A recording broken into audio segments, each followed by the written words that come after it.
about how we can apply this model in a place like Raleigh, North Carolina. So let's just remember that Ocean Accelerator is a good possible strategic place for us to look where someone is already doing something similar and how we can apply it going forward. So that leads us to our conclusion, or more importantly, how all these different aspects that we've talked about kind of come together and form a missional practice that then can be applied in my particular context here of Raleigh, North Carolina. So again, building off from the model of Ocean Accelerator in Cincinnati, we know that first of all, Ocean is literally the only faith-based, faith-combined accelerator and or co-working space that actually exists in the United States today. So there's not a lot of other people doing it. So it is something fairly new. It is something fairly interesting, but they're having great success. And they're going into, I believe, their third or fourth year of actually doing business and overlaying gospel with everything that they do. So the bottom line is we see that there's this need and draw from secular community to be in a community, to actually be able to learn and give back to something. And we can relate to that as Christians because these are things that we see and understand, and that's where we started this conversation. So the application point here is to provide a faith-based co-working location in downtown Raleigh. And there's a few pieces here that we need to look at for it to be successful and for it to make sense in this context. And that is, first of all, to locate strategically. So if God designed us to be communal and to actually be around other people as we see, and he wants to be with us, it means that we want to be able to put this location someplace that makes sense. So focusing on gentrification and office space around them will inspire people to just walk directly to this location because then it'll be available someplace. Also, we want to obtain church and corporate sponsors that are local.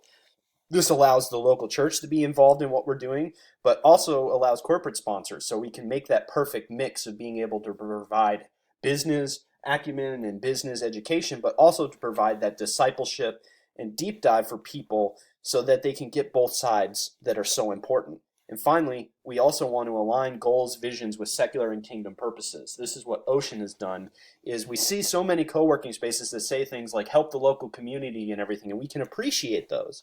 That's part of our missional nature.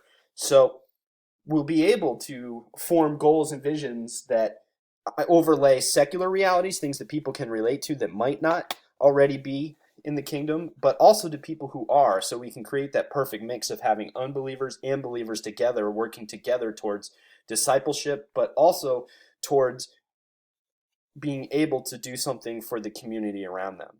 And again, that comes right to the final two pieces of providing that overlapping secular and gospel training, which comes back to the local churches being together and the corporates being together, and then ultimately tying that all down to a vision and mission that actually serves the community that it serves in, so that there's that outward overpouring of love and gospel reality from the organization.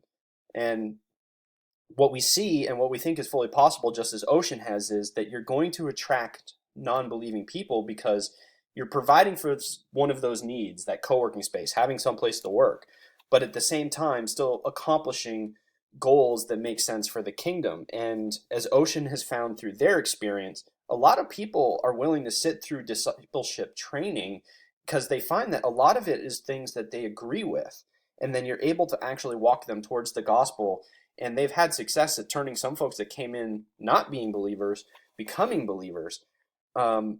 So I think this is a good opportunity because it fills a need that a community already sees and wants. It's something that's growing around us, but also that the church can come alongside it because they can see that this is a great opportunity to function missionally within their community, to provide discipleship, to live out and act out the gospel for people in such amazing ways. So in a nutshell, this is ultimately one of my goals strategically for church planting, or basically being an evangelism catalyst type position in the future. So I think this is a great platform and a way for us to be able to do it. And hopefully you've seen some of the pieces as we've gone through the discussion today. So I thank you for your time. And if you have any questions, please let me know. Thanks, guys.